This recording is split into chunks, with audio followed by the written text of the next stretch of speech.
किसान भाइयों, अगर हम गन्ने के साथ सह फसली में कोई भी फसल करना शुरू कर दें तो प्रति एकड़ खेत से हम बहुत अच्छा मुनाफा ले सकते हैं। अब आप इस खेत को ही देखिए, घर की ही सरसों का बीज था 45S40 जो पिछले वर्ष हमने लगाई थी, उसी में से ही हमने ये बीज लिया जिसकी बुआई करी। और किसान भाइयों 13235 गन्ने की वैरायटी इसमें लगाई गई है। 4 खूड़ बो के 1 खूड़ खाली छोड़ा गया।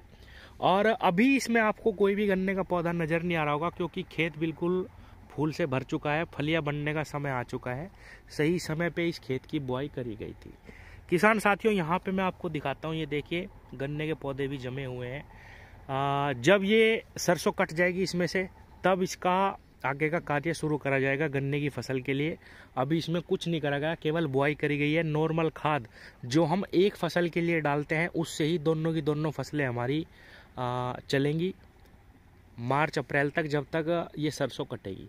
किसान भाइयों, अगर आप आलू की खेती करते हैं, कोई भी सब्जी वर्गीय फसल लगाते हैं, तो आप ट्रेंच में बुआई करके गन्ना प्लस सह फसली कर सकते हैं।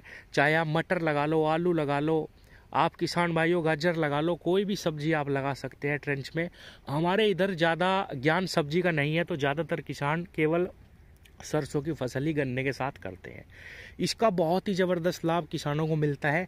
एक तो गन्ने की फसल को ज़्यादा टाइम मिल जाता है किसान भाइयों फलने फूलने के लिए, और एक बार की जुताई में, एक बार के खाद में ही हमारी दोनों फसलें बूझ जाती है। अब मैं आपको थोड़ा सा बताता हूँ कितना आसान इसकी बुआई है। किसान साथियों, बहुत अच्छा खेत की तैयारी करी गई। खेत तैयार करने के बाद जैसे हम सरसों लगाते हैं, जो भी खाद हमें डालने थे, NPK वगैरह, DAP वगैरह, सल्फर वगैरह, यूरिया, सब कुछ डाल के इसमें पहले सरसों की बुआई करी गई पलेवा करने के बाद। और किसान भाइयों, उसके बाद जैसे ही इसमें सरसों बोगी, अगले दिन बीज निकाल के 28 इंच पे ही इसमें 13235 वैरायटी की बुआई कर दी गई। और किसान भाइयों, अच्छा जर्मिनेशन इसमें आ गया था। उसके बाद कुछ भी इसमें नहीं करना, केवल सरसों की ही देखभाल करनी है। 2 स्प्रे इसमें लगा दी गई है सरसों में। और किसान भाइयों, सरसों अपने सही समय पे कटेगी। अब होगा क्या किसान भाइयों कि हमने इसकी बुआई कर दी। अब जैसे ही इसमें से सरसों निकलेगी तो बहुत बेकार सा गन्ना निकलेगा, बिल्कुल ख़राब से पौधे निकलेंगे। और उसका बहुत ही अच्छा लाभ किसान को मिलता है। वो किस प्रकार से, जितना भी गन्ना इसमें से निकलेगा किसान भाइयों,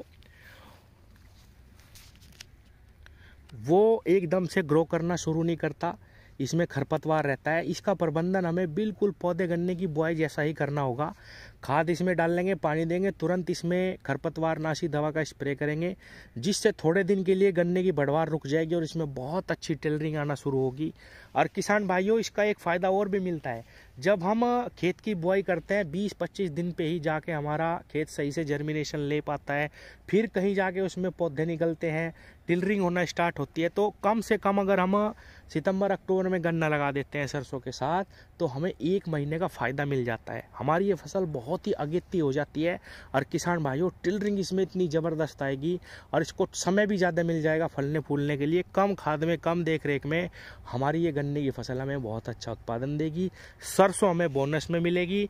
तो किसान भाइयों, एक खेत से अगर आप इस प्रकार से 2-2 फसलें लें, अगर आप ट्रेंच के किसान हैं तब भी बहुत सारी सब्जियां, आप मटर लगा सकते हैं किसान भाइयों। केवल 2-3 महीने की फसल है, एकदम से खेत का खेत बिकता है, बहुत अच्छा मुनाफा आपको होगा। थोड़ी सी जानकारी इंटरनेट से आप लेंगे तो गन्ने के साथ मटर आसानी से कर लेंगे। सरसों तो हो ही जाती है, आलू बहुत सारे किसान लगाने लगे हैं अब।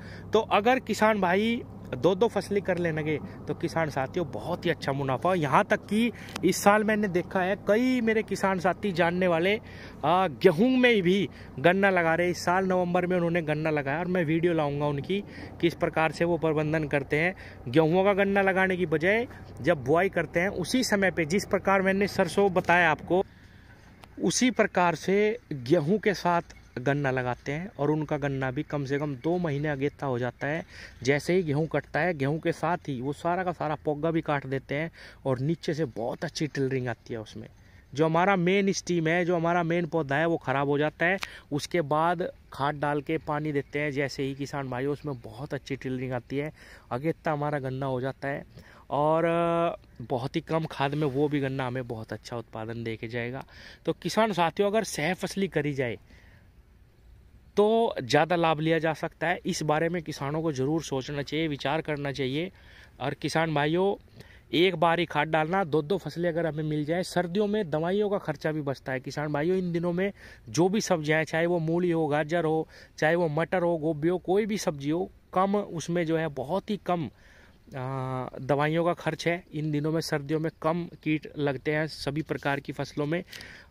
तो हम सहफसली के द्वारा एक अच्छा उत्पादन, एक अच्छा मुनाफा अपनी प्रति एकड़ ज़मीन से ले सकते हैं। इस बारे में किसान अगर करना चाहे और अगर उनके क्षेत्र में सब्जियां लगाई जाती हो और कोई गन्ने का किसान हो, उसको ज़रूर कोशिश करके देखनी चाहिए। धन्यवाद।